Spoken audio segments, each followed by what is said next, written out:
وَلِلَّهِ مَا فِي السَّمَاوَاتِ وَمَا فِي الْأَرْضِ وَكَفَى بِاللَّهِ وَكِيلًا إِن يَشَأْ يُذْهِبْكُمْ أَيُّهَا النَّاسُ وَيَأْتِ بِآخَرِينَ وَكَانَ اللَّهُ عَلَى ذَلِكَ قَدِيرًا مَنْ كَانَ يُرِيدُ ثَوَابَ الدُّنْيَا فَعِندَ اللَّهِ ثَوَابُ الدُّنْيَا وَالْآخِرَةِ وَكَانَ اللَّهُ سَمِيعًا بَصِيرًا يَا أَيُّهَا الَّذِينَ آمَنُوا كُونُوا قَوَّامِينَ بِالْقِسْطِ شُهَدَاءَ لِلَّهِ وَلَوْ عَلَى أَنفُسِكُمْ أَوِ الْوَالِدَيْنِ وَالْأَقْرَبِينَ إِن يَكُنْ غَنِيًّا أَوْ فَقِيرًا فَاللَّهُ أَوْلَىٰ بِهِمَا فَلَا تَتَّبِعُوا الْهَوَىٰ أَن تَعْدِلُوا وَإِن تَلْوُوا أَن تُعْرِضُوا فَإِنَّ اللَّهَ كَانَ بِمَا تَعْمَلُونَ خَبِيرًا۔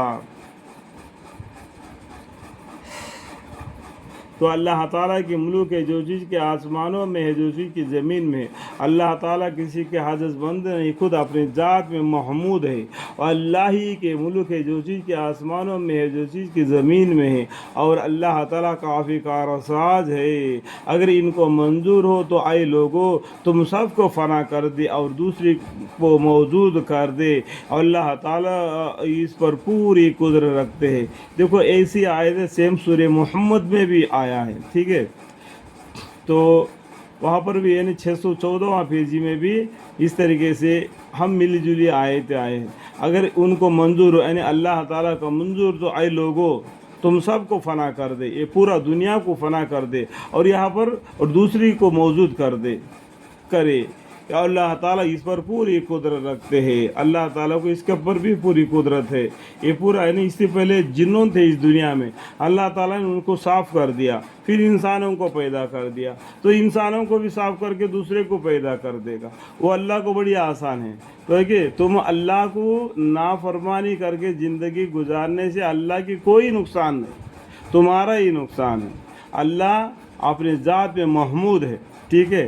جو شخص جو نیک کام کرتا ہے اس کا وہ اس کو دیا جاتا ہے، جو شخص جو برا کام کرتا ہے اس کا سزا اس کو دیا جاتا ہے۔ اللہ کے ہاں برابر کا حساب کتاب ہو جاتا ہے۔ جو شخص دنیا کا معاوضہ چاہتا ہو تو اللہ تعالیٰ کے پاس تو دنیا اور آخرت دونوں کا معاوضہ ہے۔ اللہ تعالیٰ بڑے سننے والے بڑے دیکھنے والے ہیں۔ اگر کوئی لوگ دنیا چاہتے ہیں اللہ تعالیٰ اس کو دنیا دے دیتے ہیں، جو لوگ آخرت چاہتے ہیں اللہ تعالیٰ دنیا اور آخرت دونوں بھی دیتے ہیں۔ ربنا آتنا فی الدنیا حسنۃ وفی الآخرۃ حسنۃ وقنا عذاب النار۔ یہ دنیا جو چاہیں گے دنیا فنا ہے، کل من علیہ فانی ویبقی وجہ ربک ذو الجلال والاکرام۔ ایمان والو نصاب پر خوب قائم رہنے والے، انصاف پر خوب قائم رہنے والے، اللہ کے لیے گواہی دینے والے رہو، انصاف کے ساتھ معاملہ کرو، اور اللہ کی گواہ دو ایک اللہ ہے، اس کے سوا کسی کی عبادت کرنے کے لائق نہیں، یعنی اس کا شہادت بھی دو۔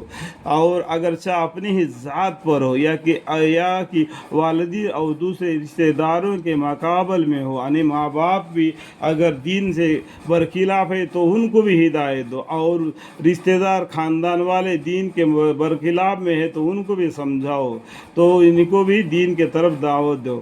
یا اور والدین اور دوسرے رشتہ داروں کے مقابل میں ہو، وہ شخص اگر میں امیر ہے تو غریب ہے تو دونوں کے ساتھ اللہ کو زیادہ تعلق ہے، امیر اور غریب کا اللہ کو تعلق ہے۔ تمہیں امیر کی طرف نہیں جھکنا تاکہ غریب ادھر لٹکا رہے، تو غریب اور امیر کا نہیں دیکھنا بلکہ انصاف کے ساتھ گواہی دینا۔ تو تم خواہش نفس کے اتباع مت کرنا، کبھی تم حق سے ہٹ جاؤ۔ دیکھو اپنا جو خواہش ہے، جو امیر آدمی کیا کرتا ہے کچھ پیسہ وغیرہ دیتا ہے، ہرس لالچ دے دیتا ہے تاکہ تم بے انصافی کرو، اس طریقے سے تم نہ رہنا۔ تو تم خواہش نفس کی اتباع مت کرنا، کبھی تم حق سے ہٹ جاؤ، اور اگر تم خود ہی بیانی کرو گے یا پہلے تو کرو گے تو بلا شک اللہ تعالیٰ تمہارے سب اعمال کو پوری خبر رکھتے ہیں۔ اللہ کے پاس تمہاری پوری انعام اعمال ہے، جس طریقے سے تم دنیا میں عمل کرے گا اس طریقے اللہ کے یہاں بھی تمہارا پیش کیا جائے گا۔ اللہم اغفر لنا۔